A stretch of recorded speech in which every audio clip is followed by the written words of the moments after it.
தேவ வார்த்தை கடந்து செல்வமாக. அப்பாவுடைய வார்த்தை என்னவா இருக்குதுன்னா, சங்கீதத்தின் புஸ்தகம் 3வது அதிகாரம் 3வது வசனம்.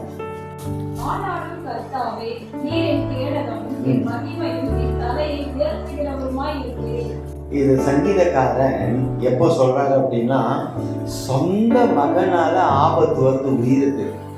இவர் ராஜா, இவரை கொன்னுட்டு அப்சலோம் அவருக்கு பிரியமான மகன் இவரை கொல்லணும்னு முடிவு பண்ணும் போது தப்பிச்சு போகும்போது இந்த சங்கீதத்தை பாடுறாரு. என்ன பாடுறாருன்னா, ஆனாலும் கர்த்தாவே நீர் என் கேடகமும் என் மகிமையும் என் தலையை உயர்த்துகிறவருமாய் இருக்கிறீர். அங்க என்ன இருக்கு? உயர்த்துவீர் அப்படின்னு இருக்குதா? உயர்த்துவார் அப்படிங்கிறதா இருக்கா? எப்படி இருக்கு?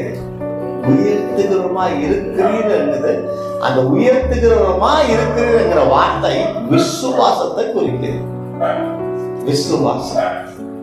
ஏன் தாவீது அழகா, என் தேவன் எனக்கு கேடகம், தேவன் எனக்கு பாதுகாப்பு, தேவன் எனக்கு அடைக்கலம், அவர் என்னை உயர்த்துவார் அப்படின்னு சொல்றாருன்னா, எப்படி சொல்றாருன்னா, அந்த பாதுகாப்பை உணர்ந்ததுனால, அவர் கேடயமா கர்த்தர் தாவீதுக்கு இருந்ததுனால, தாவீதை உயர்த்தினதுனால, எந்த சூழ்நிலையிலும் தான் ஆராதிக்கிற தேவன் தன்னை சிறுமைப்படுத்த மாட்டார், தாழ்த்த மாட்டார், உயர்த்துவார் என்ற விசுவாசம் அந்த தாவீதுக்கு உள்ள பதிஞ்சிருச்சு. அப்ப இந்த வார்த்தையை கேட்கிற தேவச்சனமே, கர்த்தர் உயர்த்துகிறவராய் இருக்கிறார், கர்த்தர் கேடகமாய் இருக்கிறார், கர்த்தர் அரணுமாய் இருக்கிறார். அல்லேலூயா. கர்த்தர் அரணுமாய் இருக்கிறார். அப்ப அவர் உயர்த்துகிற தேவன். சொல்லுங்க, என்ன ஏசப்பா உயர்த்துவார்? சொல்லுங்க. உங்களை உயர்த்தி இருக்காரா? உங்க வாழ்க்கையில உங்களை உயர்த்தி இருக்காரா? முன்ன இப்படி ஆட்டுங்க, இல்ல இப்படி ஆட்டுங்க, இப்படி ஆட்டிட்டு இருந்தா எனக்கு என்ன தெரியும்? உயர்த்தி இருக்கிறாரா தேவன்? உயர்த்தி இருக்காரா? பாஸ் ஆயிருக்கியா? எக்ஸாமே எல்லாம் எவ்வளோ ஒருத்தன் சொன்னா தாச்சு, நான் படிக்காம பாஸ் ஆயிட்டேன். அப்படிதான் கூப்பிட்டேன். குதிரையும் யுத்தத்துக்கு ஆயத்தமாகும், ஜெயமும் கர்த்தரால் வரும், ஏதோ திரும்ப கொடுத்துட்டாரு, இப்படி போகக்கூடாது, படிக்க முற்படணும்னு சொல்லி கொடுத்தாரு பிள்ளைங்களுக்கு. அல்லேலூயா. அப்போ உங்க வாழ்க்கையில உயர்வை நீங்க பார்த்துருக்குறீங்க. இப்போ நடக்கிற போராட்டத்துல எனக்கு உயர்வு இல்லைன்னு ஏன் நீங்க வருத்தப்படுறீங்க? அல்லேலூயா. அல்லேலூயா. இந்த சோதனையில என் வாழ்க்கை கெட்டு போச்சுன்னு ஏன் ஃபீல் பண்றீங்க? உயர்த்திருக்கிறார் அப்படிங்கிற எண்ணம் உங்களுக்குள்ள இருக்குதா? அப்ப இருக்குதுன்னும் போது இன்னைக்கு எனக்கு ஒரு உயர்வே கிடைக்கல அப்படிங்கிற ஃபீலிங் ஏன் வருது உங்களுக்கு? இல்லைங்க, அவர் ஒரு வாட்டி ஒருத்தனை உயர்த்திட்டாருன்னா கீழே தள்ள மாட்டாரு, உயர்த்திக்கிட்டே போவாரு. சில வேளையில உயர்த்த மாட்டாரு, எந்த இடத்துல நிக்கிறோமோ அங்கேயே நிக்க வச்சிருவார். அங்க நிற்கும் போது நம்ம ஆராய்ந்து பார்க்கணும், என் வாழ்க்கை கிறிஸ்துவோட இருக்குதா, உலகத்தோட இருக்குதா, ஆராய்ந்து பார்க்கணும். அப்ப உயர்த்துது. இங்க பாருங்க, நீங்க நினைச்சு பார்த்தீங்களா, இவ்வளவு தூரம் உயர்வுக்கு வந்திருக்கிறோம், இனியும் கர்த்தர் உயர்த்துவாருங்கிறது உங்களால நினைக்க முடியுதா? தேவஜனமே? அவர் நினைக்க முடியுது அப்படின்னா, நம் வாயில சங்கீதக்காரனை போல துதிப்பாடல் இருந்துகிட்டே இருக்கணும். ஆனா துதிப்பாடல் இல்லாதபடிக்கு நம்ம முறுமுறுப்பின் பாட்டை பாடி, புலம்பலின் பாட்டை பாடி கொண்டிருக்கிறோம். இப்ப இருதயம், இந்த வார்த்தை உங்கள் இருதயத்தோடு பேசப்படுகிறதா? உங்கள் இருதயத்தை தொடுகிறதா இருக்குதா? எனக்கு உயர்வே இல்லைங்க, எனக்கு ப்ரொமோஷன் இல்லைங்க, போராட்டமா இருக்குங்க. ஏபிசிடி தெரியாத வேலையில ஏபிசிடியை கத்துக்க வச்சு இன்னைக்கு இவ்வளவு தூரம் கொண்டு வந்திருக்காருன்னா அதுவே நல்ல உயர்வு தானே. வந்த நிலையை எண்ணி பார்க்கும் பொழுது, அவர் நடத்தின நிலையை எண்ணி பார்க்கும் பொழுது மீண்டுமா உயர்வு வரும். யாருக்கு இந்த வார்த்தைன்னு தெரியல, எனக்கு உயர்வு இல்லை, எனக்கு எதுவுமே இல்லைன்னு நீங்க புலம்பிட்டு இருக்கீங்க, வெறுத்துட்டு இருக்கீங்க. ஆனால் உங்களுக்கான ஒரு வார்த்தை, மண்ணில இருந்து, தாழ்மையில இருந்து, படுத்து கிடந்த நிலையில இருந்து எழுப்பி உட்கார வச்சு, நிக்க வச்சு, நடக்க வச்சு, இவ்வளவு தூரம் உங்களை ஆசீர்வதிச்சு கொண்டு வந்திருக்கிறாருன்னா இன்னும் மேல கொண்டு போக முடியும். எந்த இருதயத்துக்கு உண்டான வார்த்தைன்னு தெரியல, ஆனால் இந்த வார்த்தை ஆசீர்வாதமான வார்த்தை, நீங்கள் அவரால் உயர்த்தப்படுவீர்கள். அல்லேலூயா. தாவீது அழகா சொல்றாரு, அவர் என்னை உயர்த்துகிறவருமா இருக்கிறார் சொல்றாருன்னா, அப்ப எங்கேயோ உயர்த்தப்பட்டிருக்காரு தாவீது. அல்லேலூயா. எங்கேயோ உயர்த்தப்பட்டிருக்கிறார், எங்கேயோ உயர்வான நிலைக்கு போயிருக்கிறார். தாழ்மையில இருக்கும் பொழுது உயர்த்தப்பட்டிருக்கிறார் தாவீது. எடுத்து வாசிங்க 1 சாமுவேலின் புத்தகம் 16வது அதிகாரம் 11வது வசனம்.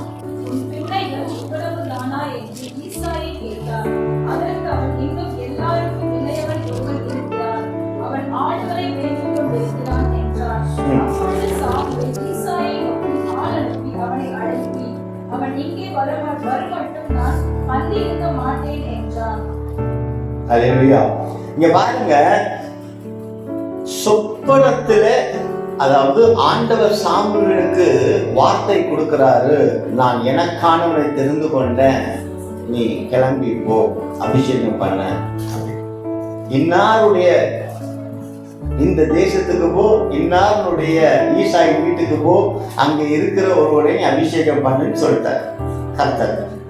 யார் அபிஷேகம் பண்ண போறாருன்னு சொல்லல, அவர் ஈசாயின் பிள்ளையை அபிஷேகம் பண்ண போறேன்னு சொல்லிட்டாங்க. இவர் வராரு, ஈசாய்க்கு பிள்ளைங்க லைனா நிக்கிறாங்க, அவருக்கே தெரியல இவனா இவனா இவனான்னு சொல்லும் பொழுது அங்க 7 பிள்ளைகள் சொல்றாங்க. அவங்க அப்பா சொல்ற 7 பிள்ளைகள். ஆனா ஆண்டவர் சொல்றாரு, இதுல யாருமே கிடையாது, இதுல யாருமே கிடையாது. அப்ப கேட்கிற, அப்ப ஆண்டவர் இந்த யாருமே கிடையாதுன்னு சொல்லும் பொழுது, அப்ப அந்த ஈசாய்க்கு இன்னொரு குழந்தை இருக்கு, மகன் இருப்பான் அப்படிங்கிறத உணர்ந்து கேட்கப்படும் பொழுது, ஒருத்தன் இருக்கிறான், ஆடு வைக்கிறான். அவன் பாருங்க, அப்ப அவங்க தாழ்மை நிலையில இருக்கு. உயர்வா பிள்ளைங்க வீட்டுல 7 பிள்ளைங்க இருக்குது, ஒருத்தன் மட்டும் ஆடு வைக்க போயிருக்கான். அவன் அமைச்சிருக்காங்கன்னா என்ன அர்த்தம்? அவனை வீட்டுல யாரும் கண்டுகொள்ளலன்னு அர்த்தம், தண்ணி தெளிச்சு விட்டுட்டாங்கன்னு அர்த்தம். ஆடு வைக்க போறவனுக்கு போராட்டம் இருக்கும். ஆடை சிங்கம் கபோ வரும், கரடி கபோ வரும், எது வேணாலும் வரும். உயிருக்கு உத்தரவாதம் இல்லாத ஒரு வேலை இல்லையா? அப்போ யாரை அமைச்சிருக்காங்க? பிரயோஜனமற்றவனை அமைச்சிருக்கிறாங்க. இன்னைக்கு நீங்க உலகத்துக்கு பிரயோஜனமற்றவங்களா இருக்கலாம், ஆனால் தேவனுக்கு நீங்க வெளியேற பெற்ற பொக்கிஷங்கள். அல்லேலூயா. நீங்க தேவனுக்கு வெளியேற பெற்ற பொக்கிஷங்கள். உங்கள் குடும்பம் தேவனுக்கு பார்வையில வெளியேற பெற்ற குடும்பமா இருக்கு. உங்க சொந்தக்காரங்க எல்லாம் உங்க குடும்பத்தை கேவலமா பார்க்கலாம், அவதூறா பேசலாம், நிந்திக்கலாம், தூஷிக்கலாம், என்ன வேணாலும் பண்ணலாம். ஆனால் கர்த்தருடைய பார்வையிலையோ நீங்கள் வெளியேற பெற்ற பொக்கிஷங்களா. உங்களுக்கான நாள் வருகிறது. தாவீதுக்கான நாள் இன்னைக்கு வந்ததுங்க. ஆடு மேய்க்க போனவன 12 வருஷங்க ஆள் அனுப்பி அவனை அழைப்பித்தார். அவன் சிவந்த மேனியும் அழகிய கண்களும் நல்ல ரூபம் உள்ளவனுமாய் இருந்தான். அப்பொழுது கர்த்தர், இவன்தான், நீ எடுத்து இவனை அபிஷேகம் பண்ணு என்றார். பாருங்க, ஆள் அனுப்பிச்சு வீட்டுல இல்லாதவனை தேடி ஆள் அனுப்பிச்சு அவனை கொண்டு வராங்க. இவனை தான் நீ அபிஷேகம் பண்ணணும்னு சொல்லிட்டு கர்த்தர் சொல்லிட்டார். அல்லேலூயா. இவனை தான் அபிஷேகம் பண்ணணும்னு சொல்லிட்டு கர்த்தர் சொல்லிட்டார். நிலைமையை கொஞ்சம் யோசிச்சு பாருங்க. இடையன், ஆடு மேய்க்கிறவன், சொந்த சகோதரரால் மதிக்கப்படாதவன், தாய் தகப்பனாலையும் மதிக்கப்படாதவன். தாய் தகப்பன் பாசம் வச்சிருந்தானா தான் பிள்ளை ஆடு மேய்க்கணும்னு அனுப்புவாங்களா? அதுவும் சின்ன பிள்ளை அனுப்புவாங்களா? பெரியவங்களை தான் அனுப்புவான். அப்போ எல்லாருடைய பார்வையிலும் அவன் அற்பமாய் தாழ்மையாய் பார்க்கப்பட்டான். ஆனால் எந்த அளவுக்கு உங்களை உலக ஜனம் தாழ்மையா பார்க்குதோ அந்த அளவுக்கு அதே கண்களுக்கு முன்பாக கர்த்தர் உங்களை உயர்த்துகிறவராக இருக்கிறார். ஏன் அவனுக்கு அந்த உயர்வு வருது அப்படின்னா, அழைப்பு வருதுன்னா, அவன் தனிமையிலே தேவனை துதிப்பாடுகிறவனாக இருக்கிறான். அதுதான் பியூட்டி. என்னை தாழ்த்திட்டாங்க, நீங்க அழுகிறதுனால நீங்க உயர்த்தப்பட மாட்டீங்க. அந்த தாழ்மையில கர்த்தரை துதிக்கணும். தாழ்மையில ஆண்டவர் துதிக்கணும். இன்னும் ஆண்டவருக்கு யாரை பிடிக்கும் தெரியுமா? தாழ்மையில கஷ்டத்துல ஜெபிக்கிறவனை காட்டிலும் நல்ல வாழ்க்கை கொடுக்கும்போது ஜெபிக்கிறவன் தான் கர்த்தருக்கு ரொம்ப ரொம்ப ரொம்ப ரொம்ப ரொம்ப பிடிக்கும். நல்ல வீடு, வாசல், பணம், ஐஸ்வர்யம், கௌரவம், அந்தஸ்து, பொன்னாடை எல்லாம் போடும் பொழுது நான் சிறுகவும் அவர் பெருகவும் அப்படின்னு சொல்லி அவரை மகிமைப்படுத்துறவனுக்கு தான் இன்னும் கண்ணம் கிடைக்கும். கஷ்டம் வரும்போது எல்லாரும் ஜெபிப்பாங்க, எல்லாருமே ஜெபிப்பாங்க. கஷ்டம் வரும்போது எல்லாருமே ஜெபிப்பாங்க. ஆனா நல்ல வாழ்க்கை வந்துட்டோமே அந்த கஷ்டத்துக்கு அப்புறம் டைம் இல்லை பிரதர், நான் இவ்வளவு பிஸி தெரியுமா, நான் போலனா என் ஆஃபீஸில் ஒன்றும் நடக்காது. ஆமாம், நீங்கள் போய் தான் அந்த ஆஃபீஸை திறக்கணும், சாவி உங்கள் கையில் இருக்குது, வேறு என்ன பண்ணுறது? உலகத்தில் நாம் இல்லைன்னா எல்லா வேலையும் நடக்கும். ஆனால் நாம் சத்ரு நமக்குள்ளே போடுற விஷயம் தெரியுமா, நீ இல்லைன்னா இது ஒன்றுமே இல்லை, நல்லா பண்ணு நல்லா பண்ணு நல்லா பண்ணு அப்படின்பாங்க. ஆனால் உண்மை என்ன தெரியுமா, நாம் இல்லைன்னாலும் எல்லாமே நடந்துக்கிட்டே. எப்படி எவ்வளோ தைரியமாக சொல்கிறீங்க அப்படின்னா, என் அப்பா, என் அம்மா, என் தாத்தா அப்படின்னு சொல்லி நம்ம பாசமாக இருந்திருக்கோம். அவங்க இல்லைன்னு ஒரு நாள் வரும் இல்லையா வயசானதுக்கப்புறம். அதுக்கப்புறம் ஒரு 2 நாள் சோகமாக இருக்கும். 3ஆவது நாள் என்ன பண்ணுவோம், நம்ம வேலையை பார்த்துக்கிட்டு போய்கிட்டே இருக்கும். உலகம் யாருக்காகவும் வெயிட் பண்ணாது, ஓடிக்கிட்டே இருக்கும். ஆனால் பரலோகமோ தனக்கானவனுக்காக காத்து கொண்டிருக்கும், அவனை உயர்த்துவதற்காக. அப்ப கர்த்தர் நம்மளை உயர்த்துவதற்காக காத்து கொண்டிருக்கிறார். தாழ்ந்து போயிடக்கூடாது, நம் செய்கை நிமித்தம் தாழ்ந்து போயிடக்கூடாது. நன்மை நிமித்தம் உயர்த்தப்படுகிறவர்களாய் உயர்த்தப்படுகிறவர்களாய் உயர்த்தப்படுகிறவர்களாய் நாம இருந்துகிட்டே இருக்கணும் இல்லையா? நாங்கள் பாருங்க 1வது வசனத்தை, கர்த்தர் சாமுவேலை நோக்கி வாசிங்கத. கர்த்தர் சாமுவேலை நோக்கி, இஸ்ரவேலில் ராஜாவாய் இராதபடிக்கு தன் புறக்கணித்து தன்னை சவுலுக்காக எந்தவன் கூப்பிட்டுக் கொண்டிருப்பாய்? நீ உன் கொம்பை தைலத்தை எடுத்துக் கொண்டு வா. பெத்லகேமியனாகிய ஈசாயினிடத்தில் உன்னை அனுப்புவேன். அவன் குமாரரில் ஒருவனை நான் ராஜாவாக தெரிந்து கொண்டேன் என்றார். அதற்கு சாமுவேல், நான் எப்படி போவேன்? சவுல் இதை கேள்விப்பட்டால் என்னை கொன்று போடுவானே என்றான். அப்பொழுது கர்த்தர், நீ ஒரு காளையை கையோடை கொண்டு போய் கர்த்தருக்கு பலியிட வந்தேன் என்று சொல்லு.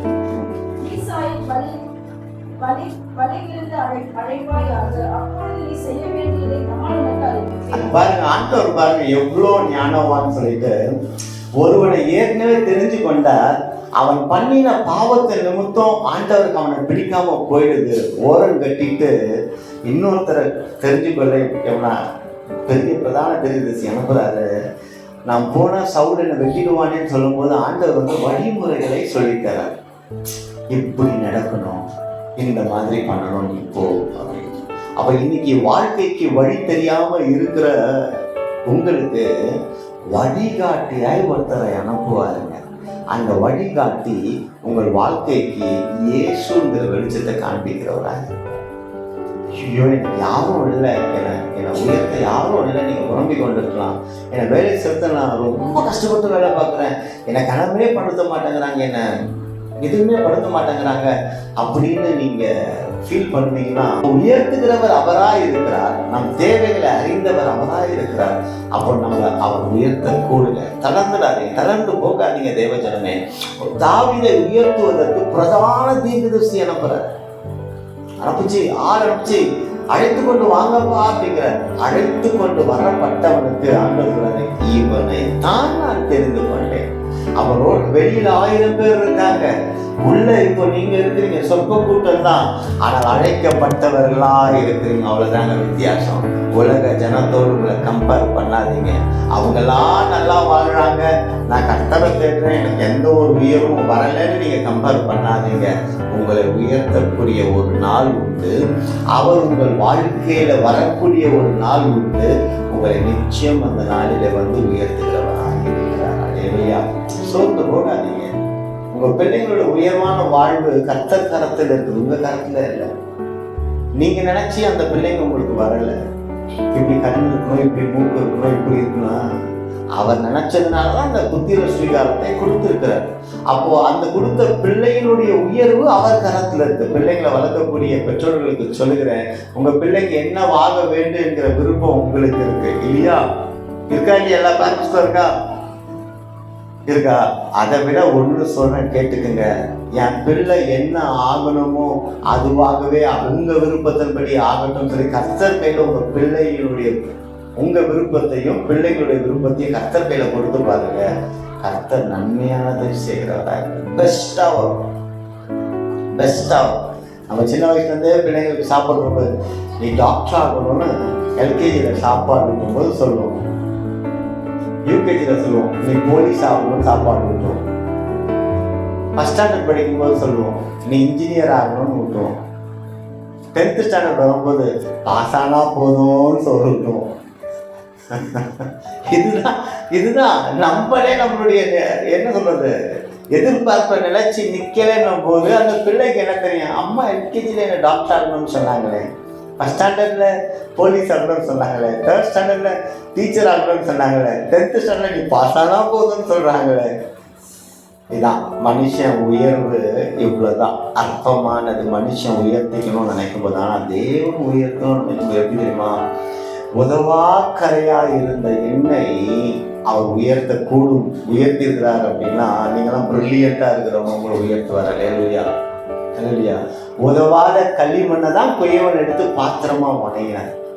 அப்போ நீங்கள் இவனுக்கு வயசாகிடுச்சு, இதுக்கு மேலே என்னால் எங்கேயும் ஓடி போய் வேலை செய்ய முடியாது, அதனால் நான் இப்படியே காலத்தை கடத்திக்கிறேன்னு நீங்கள் நினைப்பீங்கன்னா அந்த நினைப்புலேருந்து கொஞ்சம் வெளியே வாங்க. அந்த நினைப்புலேருந்து வெளியே வாங்க. அந்த சோம்பேறித்தனத்துலேருந்து வெளியே வாங்க. சோம்பேறித்தனத்தை கொண்டு வருகிற நண்பர்களை விட்டு முதல்ல வெளியே வாங்க. உங்களை தனியாக உட்காருங்க. தாவீது அந்த 7 பேரோட கூட்டத்தில் இருந்திருந்தான் அப்படின்னா அந்த சவுலுடைய ஆர்மியில் சோல்ஜராக தான் இருந்திருப்பான். ஆனால் அவனை தனியாக ஆண்டவர் கொண்டு போயிட்டு ஆடு மேய்க்க விட்டதுனால தேசத்துக்கே ராஜா ஆனான். அப்போ கும்பலில் இருக்காதீங்க. அப்போ என்ன அர்த்தம், தாவீதை ஏன் ஆண்டவர் வேறு பிடிச்சார்னா அந்த கும்பல் தாவீதுக்கு செட்டே ஆகாது. ஆண்டோட பிள்ளைக்கு தனிமை தான் ரொம்ப முக்கியம். இறைவனோடு இருக்கிறது தான் ரொம்ப முக்கியம். அதை விட்டுட்டு என் நண்பன் எனக்கு இந்த வியாபாரத்தை சொல்லி தருவா, இவங்க எனக்கு இந்த வியாபாரத்தை வச்சு தருவாங்கன்னு நண்பர்களோடு இணையும் பொழுது அவன் சொல்லுவான் நீ என்னால் தான்ப்பா முன்னுக்கு வந்தேன்னு சொல்லுவான். ஆனால் உழைப்பெல்லாம் உங்களுதான் இருக்கும். அதை ஆண்டவர் விரும்ப மாட்டார். தாம் பிள்ளைகளுடைய உயர்வு அவர் கையிலிருந்து தான் வரணும்னு நினைப்பாரே தவிர மனுஷன் கையிலிருந்து வந்ததால் என்றைக்குமே ஆண்டவர் பிரியப்பட மாட்டார். அவர் காதார கேட்கறது இல்லைன்னா இயேசுவே நீர் என்னை உயர்த்தினீர் என்று ஒவ்வொரு பிள்ளையும் சொல்லணும். ஆனால் இன்னைக்கு நம்ம நிலைமை என்ன இருக்கு, அப்பா முன்னால நான் இந்த இடத்துக்கு வந்துட்டேன்ப்பா அப்படின்னு சொல்றோம். அது தவறு. அப்போ ஆண்டவர் பிரிச்சு எடுப்பார். தனியாக ஆடு மேய்க்க அனுப்புவார். அற்பமான வேலை தான். ஆனால் அற்பமான வேலையை ஆடலோடு துதிப்பாடலோடு அவன் செய்து கொண்டிருக்கும் பொழுது அவனுக்கு ஒரு அழைப்பு வந்து உங்க வீட்டில் ஒரு கூப்பிடுறான், வருகிறான், அபிஷேகம் பண்ணப்படுகிறான். அப்போ உங்களுக்கு அழைப்பு வரணும்னா தாழ்மையான எந்த ஒரு வேலையும் உதாசீனத்தோடு செய்யாதீங்க. அது கர்த்தர் கொடுத்த வேலை, சந்தோஷமா செய்யுங்க, முறுமுறுப்போடு செய்யாதீங்க. நீங்க செய்யற வேலையை முறுமுறுப்போடு செஞ்சீங்கன்னா சம்பளம் வீட்டில் தங்காதுங்க. உண்மையா தங்காது. எழுதி வச்சுக்கீங்க. நீங்க எவ்வளவு ரூபா சம்பாதிச்சாலும் நீங்க செய்யற வேலையை அழுதுகிட்டு செஞ்சீங்கன்னா 1 ரூபா கூட உங்க வீட்டுல தங்காது. 1 ரூபா கூட தங்காது. ஏன்னா அது கர்த்தர் கொடுத்த வேலை. அதையே அழுதுகிட்டே செஞ்சுட்டு இருக்கீங்க. சந்தோஷமா செய்யுங்க. ஆசீர்வாதமா மாறும். எல்லாம் ஆசீர்வாதமா மாறும்.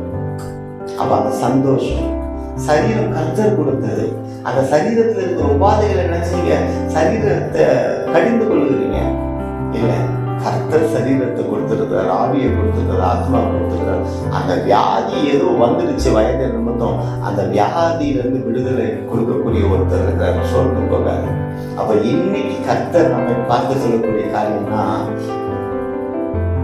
நான் அபிஷேகம் பண்ணுவேன். அல்லேலூயா. அபிஷேகம் பண்ணுவேன். அந்த 13 வாசிங்க அழகா.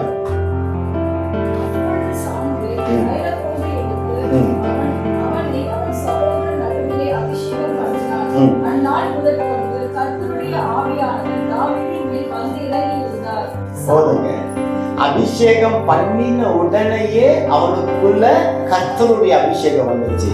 இந்த சின்ன வயசுல தாவீது கர்த்தர் என்னை உயர்த்துகிறவராய் இருக்கிறார் என்கிறத அறிந்து கொண்டதுனாலதான் தனக்கு மகன் பிறந்ததுக்கு அப்புறம் வரக்கூடிய போராட்டத்துல அவர் சொல்றாரு, அவர்தான் என் கேடகம், அவர்தான் என் தஞ்சம், அவர்தான் என் கோட்டை, அவர்தான் என்னை உயர்த்துகிறவருமாய் இருக்கிறார். அப்ப இவ்வளோ தூரம் உங்களை உயர்த்தி கர்த்தர் கொண்டு வந்து வச்சிருக்கிறார்னா, இப்போ இருக்கிற கஷ்டத்தை நினைச்சு நீங்க கீழே விழுந்துட்டு எதுக்கு புலம்பிட்டு இருக்கீங்க? அவரை தேடுகிற விதத்துல தேடுவோருக்கு அவர் நன்மை செய்கிறவராய் இருக்கிறார். அதிகாலையில் என்னை தேடுகிறவன் கண்டடைவான் என்று வேதம் சொல்லுகிறது. அப்ப அந்த அதிகாலையில இன்னைக்கு ஒரு செய்தி ஒன்று கேட்டேன். 5 மணிக்கு மேல யாரு தூங்குறாங்களோ அந்த வீட்டுல பயங்கர தந்திரம் இருக்குமா. ஒரு ஊழியக்காரர் சொன்னாரு, அது வேதத்துல எல்லாம் அது மெசேஜை கேட்க முடியும், சுறுசுறுப்பா இருக்கணும். நம்ம உண்மையாலுமே சொல்றேன், வீட்டில தரித்திரம் தங்குவதற்கு ஒரு மிக பெரிய காரணம் என்ன தெரியுமா? 6:30 மணிக்கு மேல லைட் எரியாம தூங்கி கொண்டிருக்கிற தரித்திரத்துக்கு வழி வகுக்கும், உயர்வுக்கு வழி வகுக்க. உடம்பு சரியில்லைன்னா 1 நாள் தூங்கலாம், 2 நாள் தூங்கலாம். இன்னொன்னு சொல்றேன், பகல் வேலையில மதிய வேலையில நீங்க வேலையெல்லாம் பார்த்துட்டு ஒரு 1/2 மணி நேரம் தூங்குறது தவறு கிடையாது. ஆனா அதுவே ரொட்டீனா 12 மணிக்கு தூங்க போயிட்டு சாயங்காலம் 4 மணிக்கு 5 மணிக்கு எழுப்புறதுக்கு அதை விட தத்திரம் வேற எதுவுமே கிடையாது. சரீரம் அஃபெக்ட் ஆகும், மனசு அஃபெக்ட் ஆகும், குடும்பத்துல இருள் வரும். நீங்க சர்ச்சைக்கு போறாங்களா அப்படி கூட இருக்கலாம்.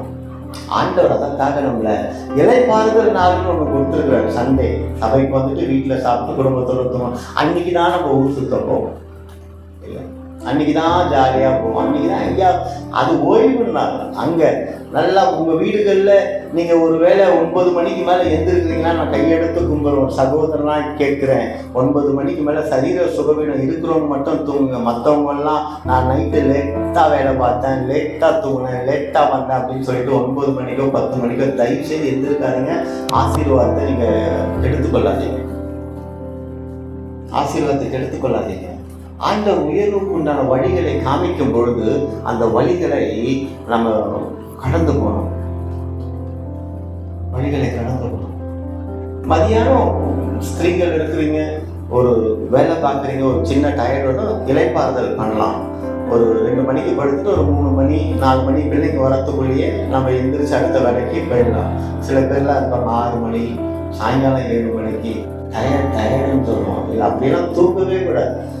6 மணி ஷார்ப், மேக்ஸ் டு மேக்ஸ் 7, உங்களுக்காக சொல்றேன். ஆனா பெஸ்ட் டைம் 6 மணிக்கு எழுந்திருச்சு, முடிஞ்சா 5 மணி, முடிஞ்சா 4:30 மணி.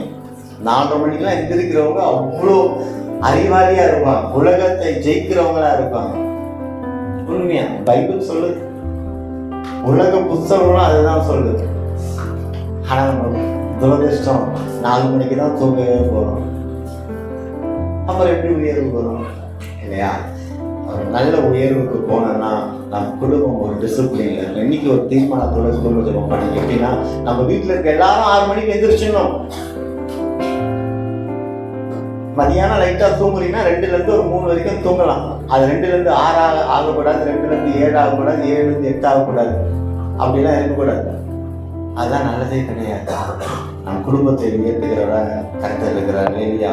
அவர் நல்லவராக இருக்கிறார். அதனால்தான் தாவீது இந்த ஒரு உயர்வை தன் சிறு வயதிலே கண்டபடியினாலே எத்துணை துன்பங்கள் வந்தாலும் எத்துணை வேதனைகள் வந்தாலும் தாவீதுக்கு தெரியும், தன்னை உயர்த்தினவர் ஒரு காலம் கீழே தள்ளுகிறதில்லை, அவர் உயர்த்தி கொண்டே போவார். ஆனால் அந்த தாவீது ஏன் உயர்த்தப்பட்டாருன்னு ஒரு ரகசியம் சொல்ல, அவர் துதித்து கொண்டே இருக்கிறபடினாலதான் உயர்வு அவர் கிடைச்சிட்டே, துதிச்சுக்கிட்டே இருந்தார், உயர்வு கிடைச்சிடார். அல்லேலூயா. துதிக்கிற பாத்திரமாய் உங்கள் ஜீவன் மாறும் என்றால் நீங்கள் உயர்வுக்குண்டான பாத்திரமாய் மாறிடுவீர்கள். புலம்பலுக்கு உண்டான பாத்திரமாய் நீங்கள் இருப்பீர்களே என்றால் நீங்களும் உங்கள் சந்ததியும் புலம்புகிற பாத்திரமாய் மாறிடும். இன்னைக்கு மனம் திருந்தி மனம் வருந்தி இனி நான் ஆண்டவரே நான் புலம்பக்கூடாதுன்னு ஒரு ஜெபம் பண்ணிடுங்க. அது உங்க சந்ததியை உயர்வுக்கு கொண்டு போயிடும். நீங்க புலம்புறத உங்க சந்ததிகள் பார்க்கும், அந்த பிள்ளைகள் அப்படியே ஃபாலோ பண்ணும். நீங்க சொத்து சேர்க்கலனாலும் பரவாயில்ல, நகை சேர்த்து வைக்கலனாலும் பரவாயில்ல, உங்க பிள்ளைகளின் தலையின் மேலே தரித்திரத்தை சேர்த்து வைத்து விடாதீர்கள். தரித்திரம் வந்துச்சுன்னா உயர்வு வராதுங்க. அல்லேலூயா. அன்பின் தகப்பனே, இந்த நாளுக்காய் நன்றி. இந்த வேலையில ஆண்டவரே நீர் அபிஷேகம் பண்ணி உயர்த்துகிற தேவன் என்பதை எங்கள் உணர்த்தி அதற்காய் நன்றி. மீதியாக இருக்கிற வேலையை பொறுப்பெடுத்துக் கொள்ளுங்கள். இயேசு மூலமாக ஆமென்.